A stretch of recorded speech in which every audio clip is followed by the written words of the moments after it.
up, man. Please tell me everything's okay. He killed her. He snapped. I hate Jeff so much. He's gonna make me die in prison. I swear it wasn't me.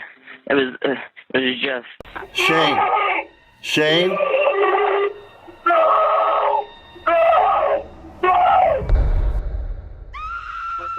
True Crime Tuesdays just got darker. Southern Sin's all-new episodes drop at 9 p.m. Real crime. Raw footage.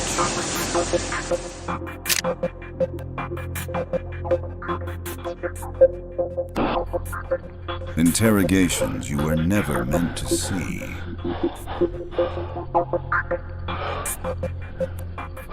Up next, the haunting story of Donovan and Jeff, the killer. This is the once quiet home of Shane and Donovan Nicholas. On Thursday, April 6th, 2017, one tragic phone call makes it fall under the shadow of flashing police lights. What waits inside that house isn't just tragedy. It's the beginning of a nightmare no one could escape. And it all started with the most unexpected phone call of Shane's life. Hello, Mr. Nicholas? Yeah. Hey, this is Captain Loney with the Champaign County Sheriff's Office.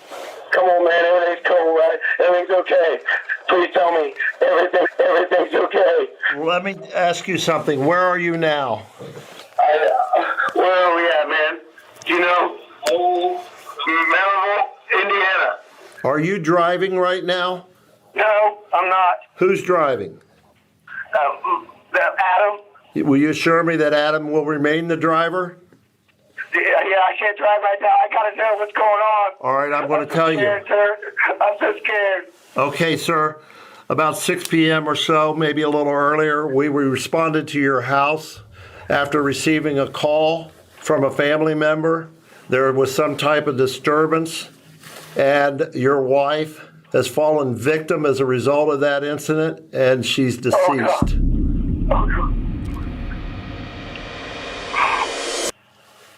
God. I've got processing what you're telling me here. I understand. Take your time. Oh. No. That's not what happened. It can't happen that way. It can't happen that way.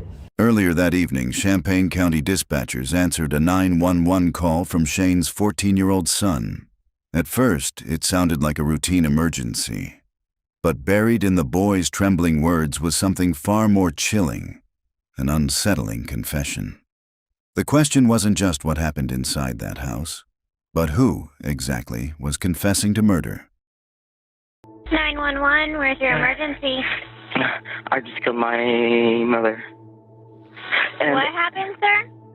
I just killed my mother, and I need to go to the hospital.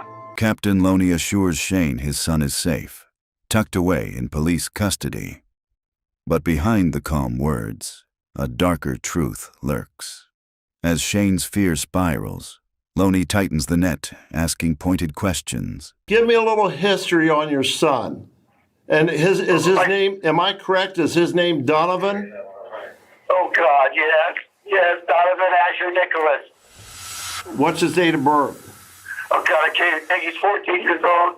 Okay. But I don't know. Okay. Has he been any behavior problem or anything to you? Never. The boy is soft-spoken. He's a genius. He's very, very smart. He's non-confrontational. Okay. He's never done anything. No, this is not happening. Has he ever inflicted harm to any family member or anything like that? Never. No harm to anyone? Never. None. Does he have friends None. and things of that nature? No, he does not. Okay, let me ask you something. Have you ever heard of someone by the name of Jeff? Jeff? Yeah. No. Okay, no Jeff. Anybody like Jeff? Anybody that sounds like Jeff? As somebody that he talks about, maybe idolizes, whatever, who knows, No. Okay. So Not at all. Is Why? Donovan's own 911 confession resurfaces. But this time, what he reveals is either the words of a cunning psychopath or exposes a chilling cover-up. It wasn't me who killed her. It was Jeff. What happened? Who did it? Jeff. Yeah. I'm sorry, this is becoming really hard to explain, but I kind of have another person inside me. Like, What happened to your mom? He killed her. He snapped. All right, are you able to say who's with you? I am by myself, me and Jeff. But I swear it wasn't me. It was Jeff. Jeff is inside me. Jess is inside you? Yes. Okay. He sometimes takes control, and I've no control over him. I hate Jeff so much. He's gonna make me die in prison. Investigators are left grasping for answers. Why would a boy his father swore was gentle and harmless suddenly turn on his own mother? Was Jeff a real threat, or just a sinister invention? At the house, the nightmare comes into focus. Donovan slumps against the kitchen wall, his white shirt soaked in blood. The walls, floors, even the appliances, splattered with signs of a violent struggle.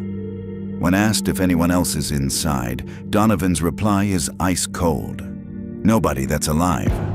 As some officers hold him, others search the home, unaware of the horror waiting upstairs. Why did Jeff want to kill your mom? It's just the way he is. Has Jeff ever hurt anybody before? No, this is the first time. How long has Jeff been in your head? That's about like 3 months. Upstairs, officers find 40-year-old Heidi Faye Taylor dead, her body brutally attacked. The viciousness of the attack raises chilling questions about her final moments. But it's Donovan who unnerves them more, and a bizarre wound carved across his face. With all the sinister confessions of the night, he says nothing of the mark that hints the dark truth is far from over. That's the only injury you got is on your leg, though, and the scratch right there, right? There's something on my... Your stomach okay? No, my... Huh? What? I can't talk right now. Okay. There's something on my lip. On your lip? Yeah, so... Okay. Is it? But that's about it. Other than that, that's it? Other than that, that's the only injuries? Okay.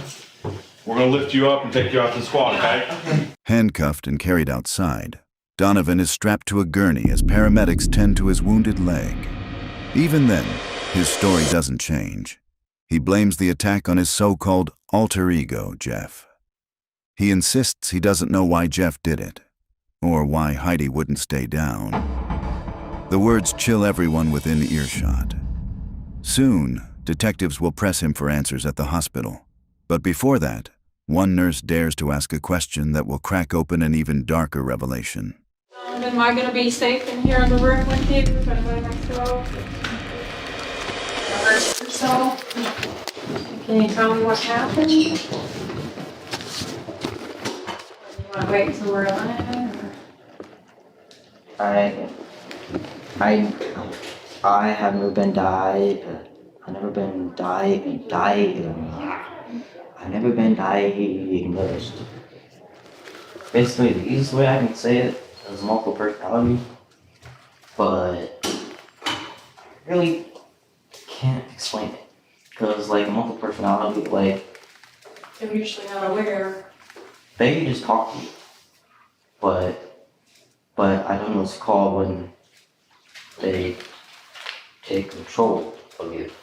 I have always believed there's a good side in a person and a bad side in a person. So what did your bad side tell you today? Said he was gonna kill me. The other person that you heard, was it a family member or who was it? It was my mother. Your mother, okay. Well, my stepmother. Stepmother, okay. I don't know where Where am I at? Did she go to a different hospital or? She's no longer. Officers document every detail. Donovan's wounds, his blood-soaked clothes, before reading him his Miranda rights. Then, they begin peeling back the layers of that day, probing for what could have sparked such a sudden, horrifying act. Anything happened today at school? Did you have a bad day today or anything? Or how was school? School was totally fine. Investigators braced for a case unlike any other. Their first step? Questioning Donovan's best friend, Tatum. They needed to know, were there warning signs? Odd behaviors? Something that could have foretold how a son could kill his own mother? Have you noticed any changes in Donovan's behavior recently? No, actually, if anything, he seemed a little bit happier, like at school. But that morning, in the library, another student, Jake, approached Donovan after a confrontation with a classmate. In his frustration, Jake asked if Donovan had ever been so mad at someone that he wanted to hit them. Donovan's reply was chilling. "No, but I would stab someone." Jake laughed it off, thinking it a joke, unaware of the horrifying reality that would unfold just hours later. So, other than what you told me about him so far, were there any other emotional problems that you saw or anything else going on that we need to know about? Not that I know of. But a chilling journal entry hints at a darkness growing within him. In it, he sketches a dream utopia where all emotions are erased, except love, cryptically noting, "Some people kill for love." What then did Donovan kill for? The journal isn't the only warning sign. His English teacher would later uncover a letter Donovan wrote that very day, but its discovery would come far too late. For now, investigators turn their attention to what happened when Donovan returned home. All right, so tell me about coming home from school. What did you do after you came home from school? I took a nap. I took a nap. You took a nap. So you got home at 3, you took a nap. How long did you sleep? I'm gonna say about like an hour. It was supposed to be for a half hour, but Okay. So you took a nap. Why do you say it was supposed to be for a half hour? Who told you it was supposed to be a half hour? my stepmom. Okay. First, I asked if it could be a half hour. She said yeah, so I kind of oversaid it. Then what happened? After I woke up, I started cleaning my room. Then I kind of think Jeff wanted to come. And then who? Jeff wanted to, Did you ever tell dad or stepmom about Jeff? Why not? Because I was afraid they wouldn't believe me. Okay. And think I would just be doing it for attention or something. Did you tell anybody else about Jeff? I told the friends. I told Jeff. Who's the two people? Her name's Tatum. And my really close person, friend, I guess, my girlfriend. Who's that? Madison. Madison? The thing is, she's in a different state. She's what? She's in a different state. Okay. She didn't go to school out there? Where does she live? West Coast. So how did you tell her? Phone? Yeah. I have no idea. How do you know her? Well, kind of embarrassing. But like, Either via Facebook or online. Later, Tatum shares her own thoughts about the elusive Jeff. When asked what Donovan is like when this alternate personality takes over, her answer only deepens the mystery, raising more questions than it answers. I don't know what he does when it happens. I've never been there when it has. I've only known him as Donovan. do you believe he had a split personality, or you think this was just a fantasy thing for him to get attention, something like that? I don't think it was for attention. Like, I believe that it probably could happen. Though Tatum insists she's never seen this alternate personality herself, chilling evidence tells a different story. A text exchange later uncovered shows Donovan speaking as Jeff, calling himself the devil's child and anything but holy.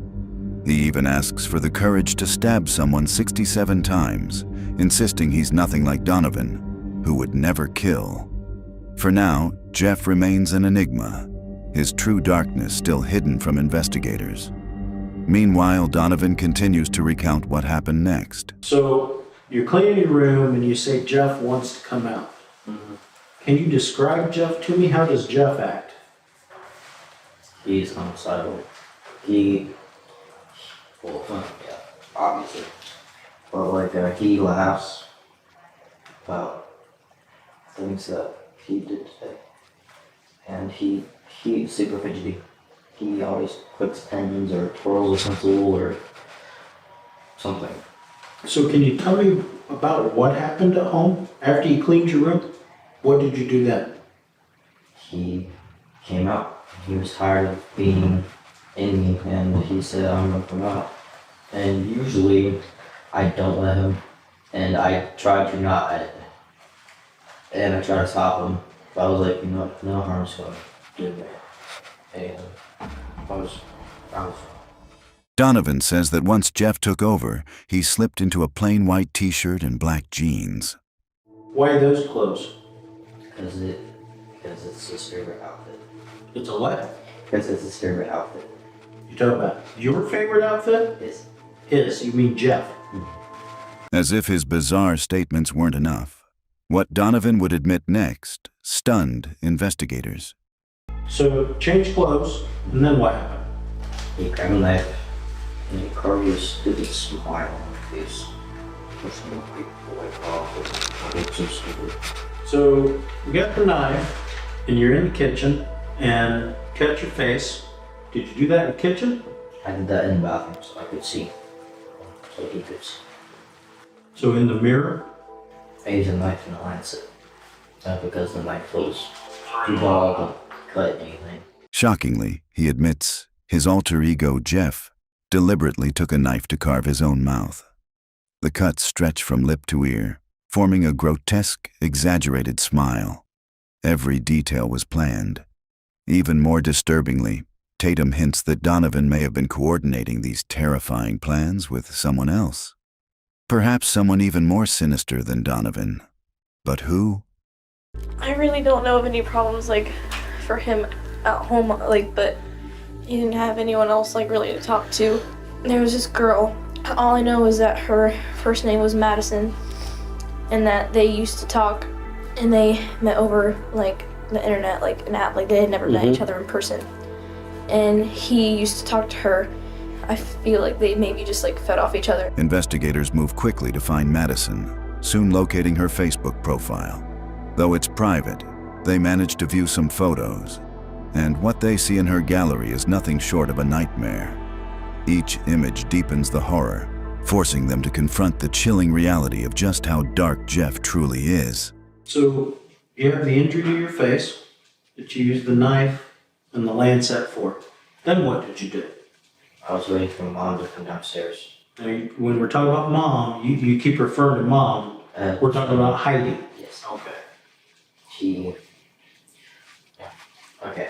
Yeah, so it's very confusing because like when I say me, I could either mean me or Jeff, but like at this time period, I mean Jeff, but I say me because it's my physical being. Okay. But it was he who acted. It was he who controlled. You're downstairs. Yeah. You waited for her to come downstairs. So she's upstairs? Mm-hmm. She was upstairs, but she was taking too long, so I called her downstairs. What did you say to call her down? I said, Mom, can you come down here for a second? I'm gonna have my horse about this so it's not enough. So she came downstairs? Mm-hmm. What happened then? So I have to explain how it all happened. Well, it would be helpful. That way we know what happened to her. I think you kind of owe your stepmom, a little bit of telling what happened. I mean, otherwise nobody's going to know what happened to her. You know what I mean? I think you personally care about your stepmom. Maybe Jeff doesn't care about your stepmom, but I think you do. Jeff doesn't. Me, I haven't really liked her. Like, no, but yeah, I wouldn't hurt her at all. So, Yeah, what happened when she came downstairs? I hid behind the store. So when she would walk by, I could just easily, Mm-hmm. yeah. Where was the door? The door was in the living room. It's the right side door that has the glass. Anyways, when she came by, I kind of had like a panic attack because I can't believe Jeff was making me do that. So what happened after that? You said she came by. What happened after Came she by, came by? and I'm glad that he did this, but he hugged her. He did. And then after he hugged her, Mom was like, "Why'd you touch your face?" So what happened then? He began.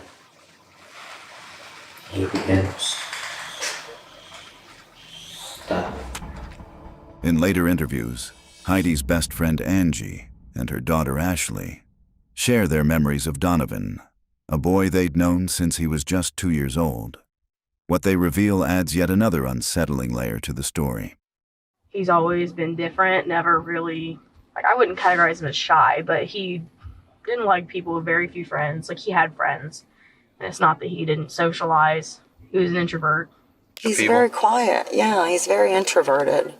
What was Donovan's relationship like with Heidi? Very tense. Very tense. Why do you say very tense? Donovan has always been an issue for Shane and Heidi. And when I mean issue, I mean he's been, it's what they argue about. They always argue about Donovan. Donovan is their main reason why they fight? Yeah. Angie and Ashley would soon reveal what they believe fueled the growing tension between Donovan and Heidi. But even as they shed light on the past, Donovan himself lays out the horrific present, describing in chilling detail how the savage assault began. She said, "No, stop, just call 911." I was like, "No." How many times was she stabbed? I don't know. Trying to push the glass, but I can't see it. I don't even have that. Then we went upstairs because she was trying to get her phone, so she could call 911. I went upstairs. Then I remembered that the gun was upstairs. So she ran? She walked upstairs. I was very exhausted. She fought back. Where was she stabbed? In the front of her, the back of her, or something else? Everywhere. And wherever the knife could penetrate. Then when I went upstairs, I took both of the phones because she had mine. So she went upstairs? You followed her? Well, actually, I ran ahead of her, so she couldn't call anybody before I got there. She was lying. She was lying on the bed. I couldn't see her separate. What did you do then? Me and Jeff couldn't see her separate. I thought it was done upstairs. I was like, "This is the quickest way she will." So she laying on the bed. Did she say anything else to you? Just call 911. And then after I said no again, I shot her and hit him. It had to be an accident. He would not. I know they argued a lot. She was very frustrated. And you said it had to be an accident? That's what I believe, yes. I don't think that either one of them know they get mad at each other. I don't think that they would ever hurt each other. Not intentionally. Kids and parents, they argue. They fight. Did the bullet strike her? How far away from her head were you? But we both wanted her to stop suffering. Jeff, he likes to do this, but he doesn't like it. But he doesn't like it when people suffer. And which hand did you hold the gun in? Well, both. I used to pull the trigger. I used to both, so after pain, they also didn't have to shoot twice.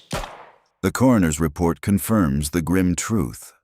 Heidi died from a gunshot wound to the head, her body bearing more than 60 sharp force injuries. A broken knife tip was lodged in her skull, and the firearm lay on the bed beside her.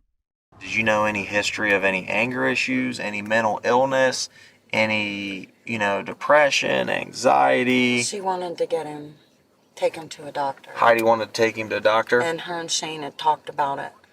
Why did she say that she wanted to? Was she saying things? Because maybe he was going through a depression. The fact that he was withdrawing, it was like 3.5 years ago. He started to withdraw from them. Back at the hospital, investigators press Donovan to continue. Soon, he reveals the horrifying truth behind the self-inflicted wound to his leg.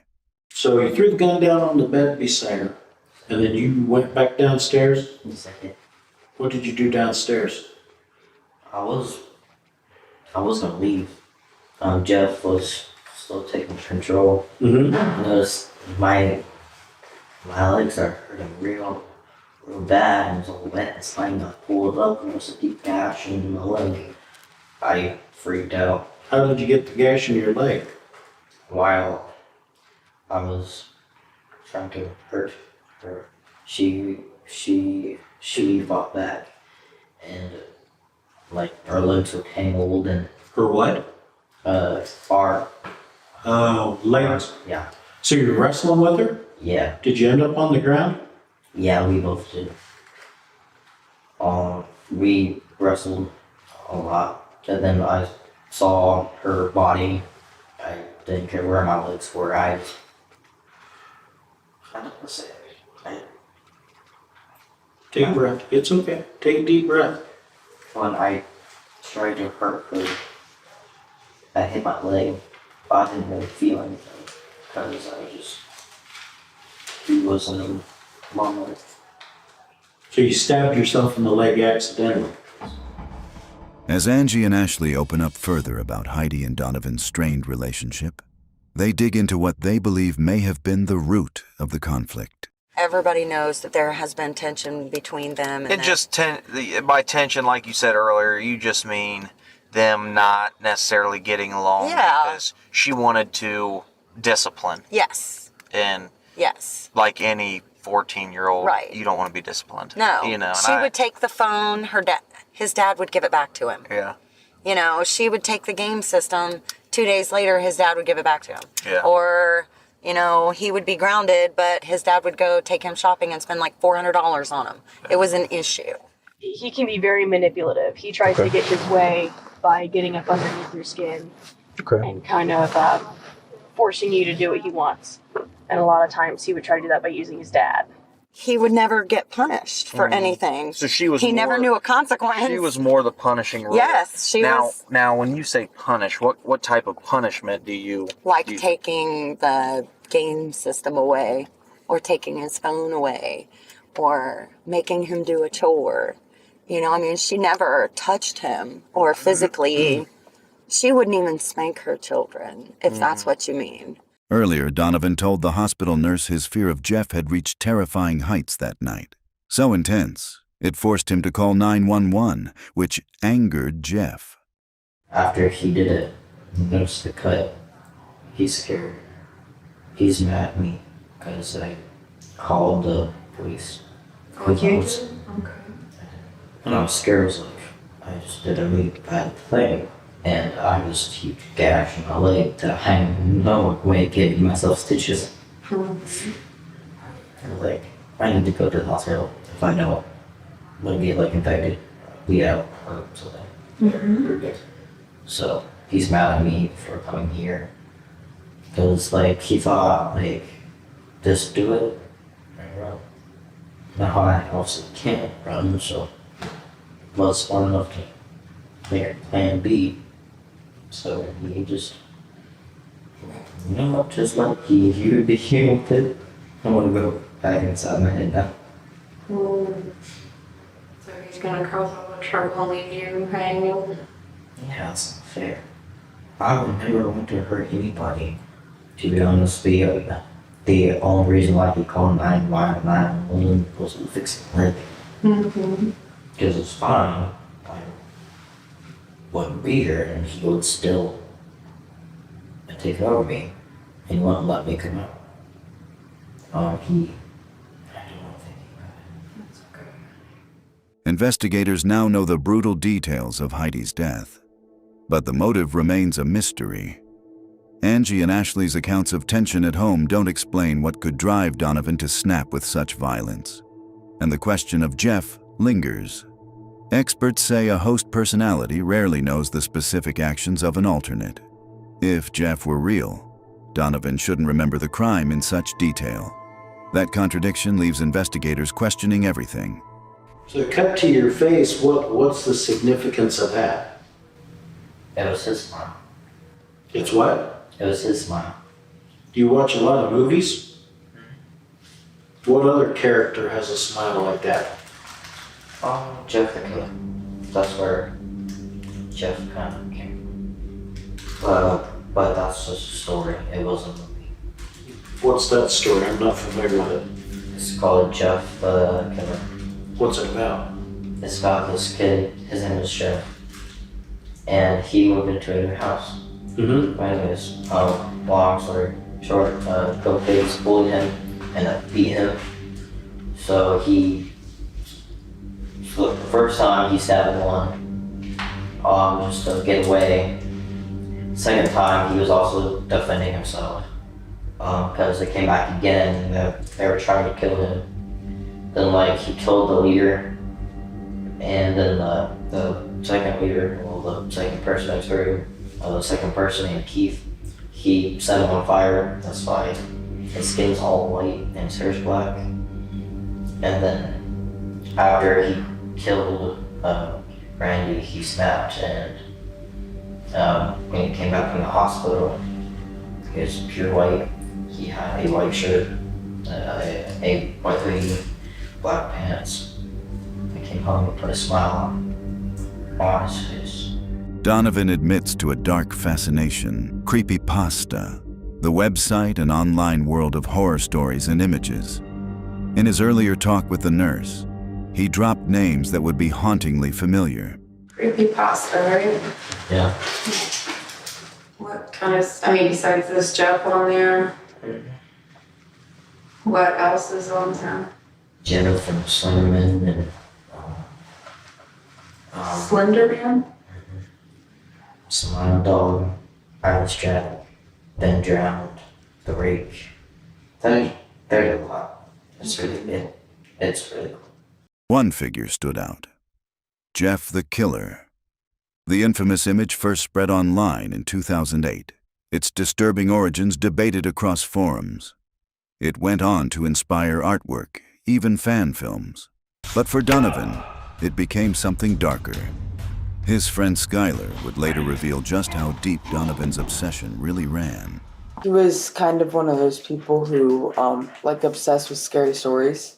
At least that's how I saw it. He had a picture on his phone that was Jeff the Killer, which is what he mentioned.